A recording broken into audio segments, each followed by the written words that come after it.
Hello, and welcome to Good News Rhode Island, the show about Rhode Island and you, the people and places and events that make Rhode Island a great place to live. There are always things happening behind the scenes that don't really make the news. And those are the people that we try to talk to because we believe that altruism makes the state great.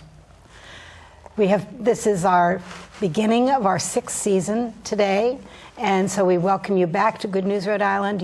We hope that you will use our email address or look at our Facebook page or look on the web to see us and to see what we've done before, as well as what we're hoping to do in the future.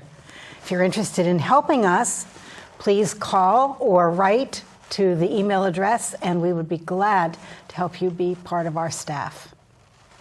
Today, we are doing something that is very important to our community, and maybe from our history has been sort of the center of learning for so many people throughout the 3 centuries of our country.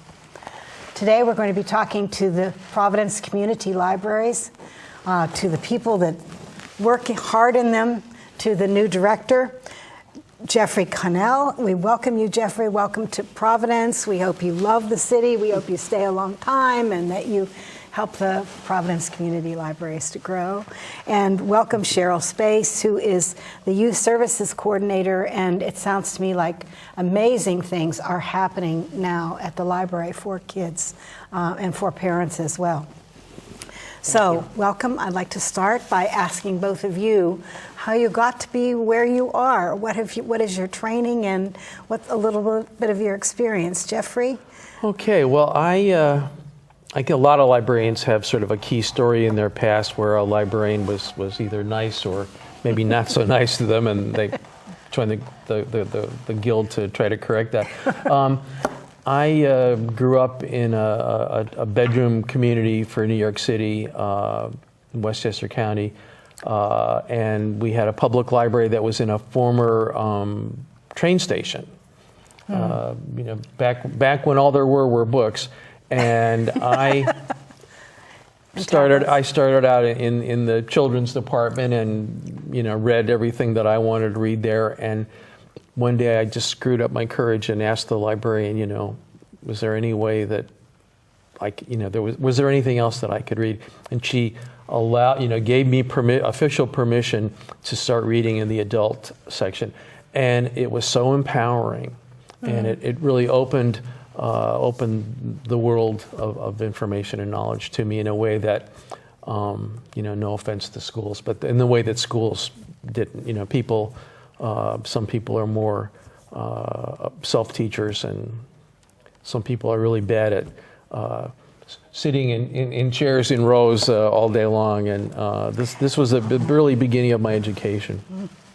And so your feeling is that a librarian who is friendly to you opened a whole world to you, which can't happen in a classroom because they have curriculum they must teach and ways that they must teach it. And you could search out your individual learning style. Is that what you're saying? Yes, and and ideally that certainly happens in schools too. I'm just saying it didn't happen to me. Maybe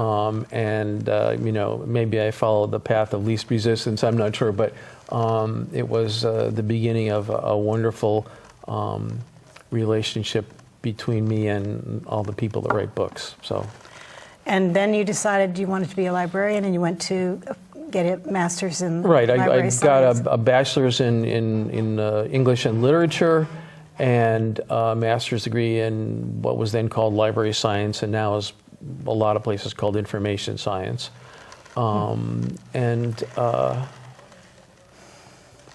Maybe it's spirit science too. I mean, fiction gives you a sense of the spiritual and a sense of the interpersonal, whereas information science doesn't cover that. Anyway, I'm sorry. No, that's okay. Yeah, I've worked. I've had kind of a peripatetic career, mostly in public libraries. I worked as a retail bookseller for about 5 years, also. Another big part of my education, and I've kind of worked at every level. I've done everything from being a bookshelver to running a statewide program. And my first really fun job was I was a substitute driver. I was a shelver, but one day the bookmobile driver called in sick, and somebody poked their head and said, "Anybody here know how to drive a truck?" I said, "Oh, sure. How hard could it be?" That's kind of my philosophy. And so I took the bookmobile when I got there seemed like it was 100 feet long. I'm sure that's not the case. And it's back in the old days when you had to double clutch a manual transmission and just lots of on-the-job training. And then I ultimately got stuck in a turnaround and trying to do a three-point turn that I wasn't able to realize. So. But it didn't stop me from falling in love with bookmobiles. Well, they allowed me to stay I think it was an intern, so they allowed me to stay as an intern.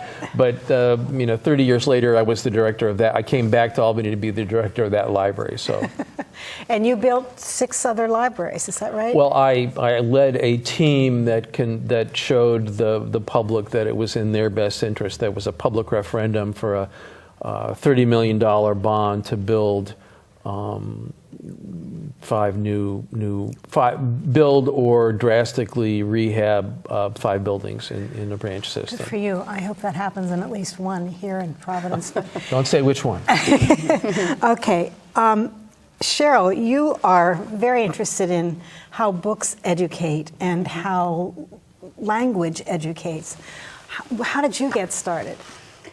Well, I started by visiting my public library all the time, mainly to read magazines, because we did, and mainly going upstairs into the adult section to read all their magazines that they had. And the children's librarian at my home library was always available to listen to us, which I thought was really important. My friends, I remember her parents were getting divorced, and the librarian had 5 books to give her, sort of that emotional therapy through books, and I saw that. And we had a council where we got to review the brand new books that came into the library and give the ones that we thought were the very best a sticker with our endorsement on it.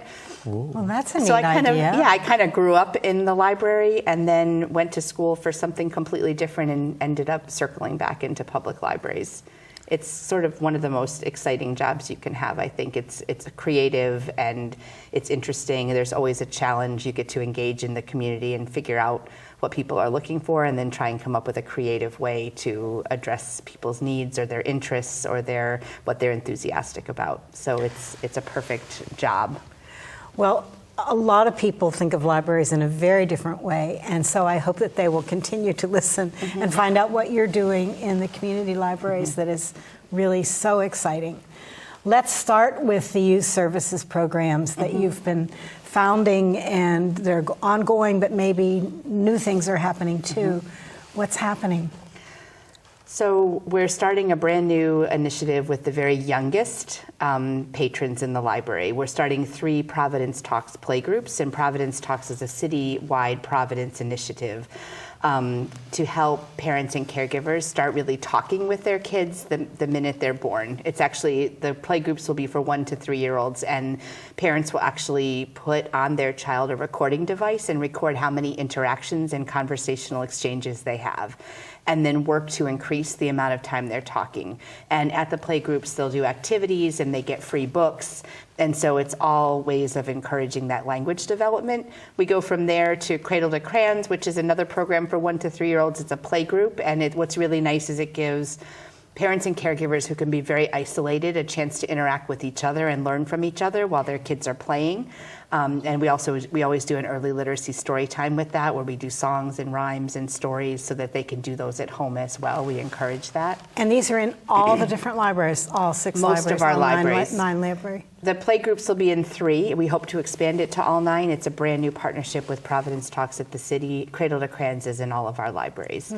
And then we have our Ready for Kindergarten program that builds on that for 3.5 to 5-year-olds, that has learning stations and a chance for kids who are not in a formal preschool to interact with each other, and their parents or caregivers come too, again, so they can begin to learn about the Rhode Island Early Learning and Development Standards and how play dovetails with those to help get their kids ready to go to school, ready to learn. And they're starting to get social skills at that point, very definitely. Exactly. Probably even at 1 and 2, they're getting social skills. Exactly.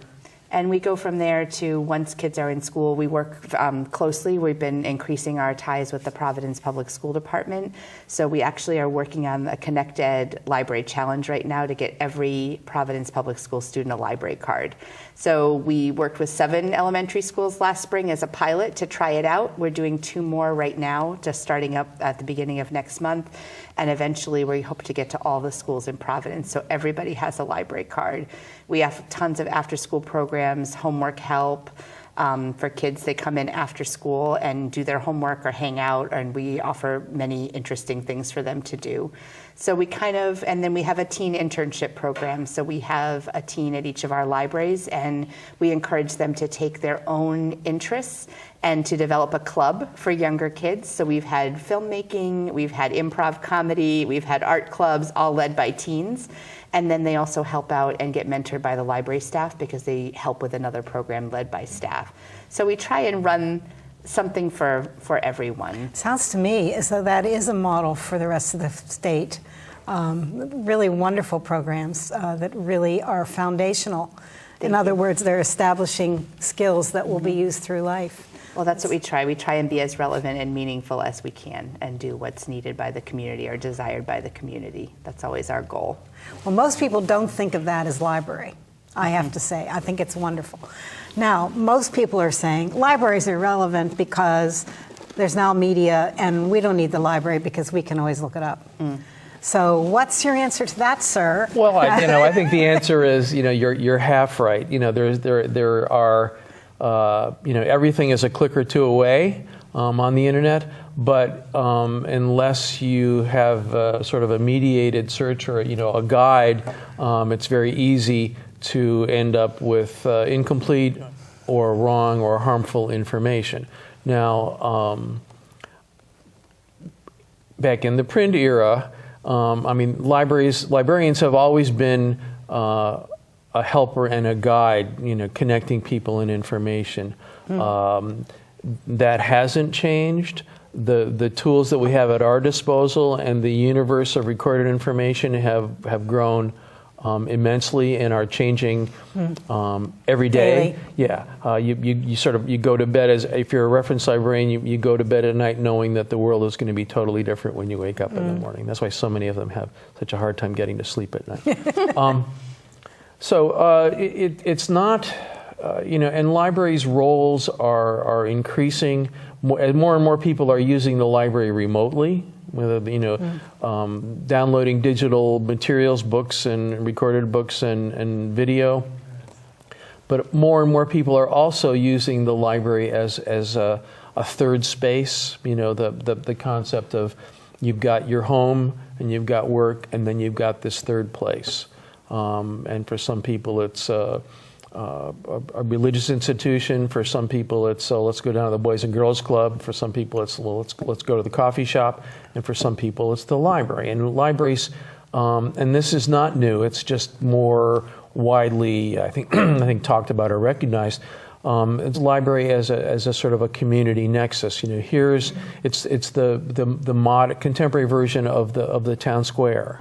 And it's where people go to see their neighbors, to talk about things that are important, to socialize, and it's a safe and welcoming place. All are welcome at the library.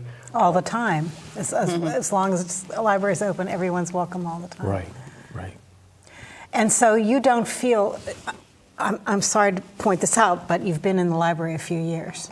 And so, been in library business a few years. 1 or 2. And so what has happened is there's been a huge change in the definition of library and in what is available and the resourcing in library since you started in the bookmobile. Absolutely, but the core mission, which is making individual people's lives better by connecting them with information and helping them create knowledge, and thereby helping communities succeed, that has not changed. There are different twists on this. Like I'm most recently from New York State, and the Queens Public Library. They have more languages spoken in that borough than any other county, any other city in the United States. And back at the turn of the last century, when the waves of immigrants were coming in, there were these things called settlement houses, where if you were an immigrant, you would get, and it was sort of like, here's what it means to be. We'll help you get your feet on the ground. We'll help you get set up and steady and learn what the ropes are in the United States.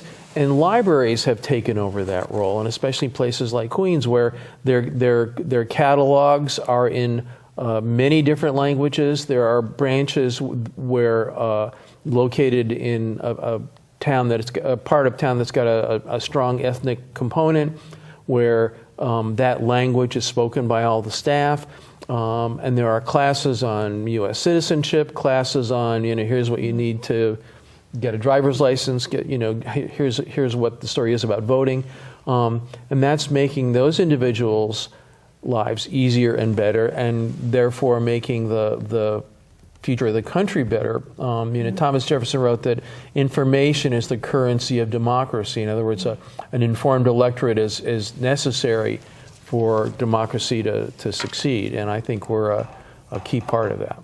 And you think that libraries help democracy to There's no question succeed? about that. Free access to information is one of our core values and one of democracy's core values. And I think libraries are always reinventing themselves based on what is needed, to add to what Jeff said. And I think in Providence, we have many residents who speak Spanish. And so we provide many of our programs, either they're bilingual, we have Spanish-speaking staff, so most of our programs for young children are bilingual. We also offer GED classes in Spanish because it was a community need. So we do try and look at what languages are being spoken and to serve in our libraries as well. You also have, you were just telling me that you have a poetry group. What other kinds of adult things do you have? You probably have movie discussions. Right, so we have some book clubs at some of our libraries. We have, like you said, the poetry reading. We just had a talk the other night about slavery and what it means in the modern times. So we have jazz concerts. We have all different things. We have yoga. You kind of name it, and sometimes community members come in and volunteer their services, and sometimes we hire people to come in and do special programs. And you have a mobile library, so you're driving the bus. It's still relevant. We're taking exactly. This is something that there have always been people who, for one reason or another, either can't get to the library. It's not convenient for them, and there's also we have. I don't want to say a captive audience, but we have a stationary audience at schools. And when we take the bookmobile, I call it the taco truck because it's small and it's so popular. We take that to a school or an after-school program. We are finding people where we're going to them where they're already grouped together. And we've got this fantastic, Cheryl and her team have put together this great it's like a SWAT team. You know, they roll in and the doors open and they bring off carts of books and digital materials and laptops and they're just ready to roll. And they've all got the PCL T-shirts on and they're bright red. We got everything but the little tune that the ice cream truck used to play going around the neighborhood, but we're just as popular as they are. Well, that's wonderful. And you go to all 9 areas that your libraries are representing. So what we did, we started this summer with funding from the United Way that allowed us to outfit with all the materials that Jeff mentioned. And so we went to 10 different elementary schools, and we parked in the parking lot, and we specifically chose schools where there were camps happening because the school libraries are closed in the summer, so we wanted to offer those books, or in neighborhoods that are not particularly close to a library, so that we were reaching new audiences with our truck. And then we also had a partnership with the city and the Healthy Communities Office and the Recreation Department to go to the recreation centers. And in some cases, recreation centers are attached to the school, so we were able to serve both programs at once. And we went in the middle of the day and went to the camps, and the kids at the recreation center camps were able to come and check out books and borrow them as part of our day as well. So we were able to serve 15 different sites with our summer outreach. And the recreation department really appreciated that outreach, and so we're doing a pilot right now where we drove the mobile bus on Tuesday out to one of the recreation centers and brought all of our stuff inside, and so we were experimenting with having the mobile library go out after school as well. So we have to raise some funds to make that go, but we're testing it to see how it works. But the summer we have for the next 2 years with United Way, with very generous United Way funding. When the mobile library comes to you and you're in a camp and you go out, you don't have the whole library to deal with. It's not so awesome. Exactly. When you go in, it's awesome in a different way, more parlance now, because there are things there that actually interest you, and they've been sifted for you. Exactly. I had a lot of fun buying the collection. I asked all of our library staff, what are the books that the kids keep coming in and asking for that you can't keep on your shelves? And they were very helpful in saying, well, because I'm not necessarily on the floor in a library all the time. So we bought all of those series and all of those books that the kids keep asking for. And then we bought picture books for the youngest kids. We have a whole bookshelf full of books in Spanish so that we can serve. And we had Spanish-speaking family child care providers and families who came to our bus, and they were able to have brand new books in Spanish also to share with their kids. So we built a very specific collection to serve kids in preschool through middle school, and tried to find the books that they would be excited to grab off the shelves. So that was fun. And you have a lot of computers given to you, another side of libraries now. You have a lot of computer services given to you so that people can come in who wouldn't have, but this is into the library, but people come in who wouldn't have had anything to do with computers, and now they're learning computer skills and also able to look for jobs, and so you've really changed lives that way as well. Absolutely, and libraries around the country are getting into the work development business as well. Quite a while. I used to work in Pittsburgh, and we assembled a citywide sort of SWAT team where the unemployment people, the welfare people, the state retirement people, and the library, if we found out a factory was closing, and we knew, and they knew that people were going to be laid off, we would show up in the parking lot one day and help people get ready for whatever the next step was going to be. And serious and sad, but rather than letting people succumb to the despair of being unemployed, we were able to give them information and knowledge about what their alternatives were. And we used to help people do perhaps the first resume they'd ever put together. They didn't even know they had any skills, probably. Right. Mm-hmm. Wow, that's really important stuff. And that's in every community in Providence, is that right?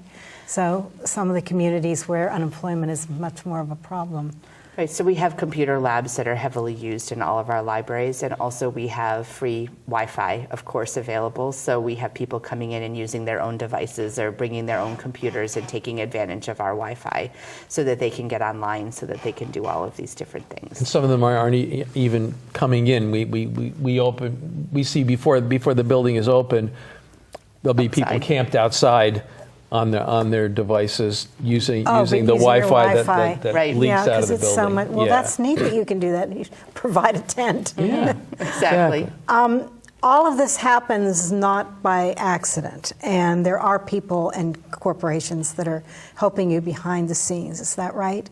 How are you funded? We, like most public libraries, were funded mainly by the community, the city in this case, and also by the state. We rely on the kindness of corporations and individuals to collect some of the money for programming, but by and large, it's mostly a municipally funded enterprise. Okay. One of the things we were talking about before the show started was giving your books away to the library. And there are library programs where the books are sold, and then I won't want to say relevant books, but maybe from that stash of books that are given, some are taken, but they're also sold. Right, we receive numbers and numbers of gift books, and some are put in the collection and then some are sold, and then that money is usually to a friends group who then generously helps support programs and initiatives in the library system, which is great. Yeah, it sounds wonderful. Well, you also have a big event coming up, I hear, and other special news. Yes, this is hot off the presses Okay. stuff. On November 19th, which is a Saturday, we're having our first mini golf tournament. Or maybe it's not a tournament, maybe it's just an event, maybe a day, where during the day families can come and play miniature golf in the Rochambeau Library. We're setting up the holes, and you don't have to bring your own clubs or your own cleats or anything. Okay. And then in the evening, we're having more of an adult fundraiser with legal beverages and so on, which will be a different kind of event, but the golf clubs and balls and holes will still be available. Okay. And you're having special authors come at that event or not? No, that's just the Oh, golfing. okay. That's The just ones the I've heard golfing. of had special authors. But, so, what is the future of libraries? It seems to me that they're becoming more social clubs. They're taking, I don't want to say the place of the church, but they're doing a lot of things that the church also does, and what other maybe boys clubs do. But basically, you're information or knowledge based.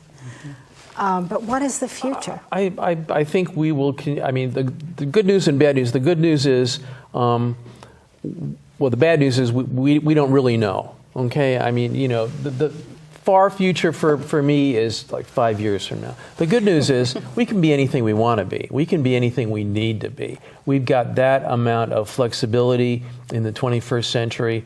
A friend of mine, I was asking a friend of mine about a certain application for film clips, and he said, Jeff, asked him how to do that, and he said, you can't imagine anything that hasn't already been invented on the internet. So similarly with libraries, we will continue to go out into people's homes one way or another. We will continue to be a safe place for people to congregate and do what they want and need to do. And we will continue to be that bridge that connects people to the potentially life-changing information they need.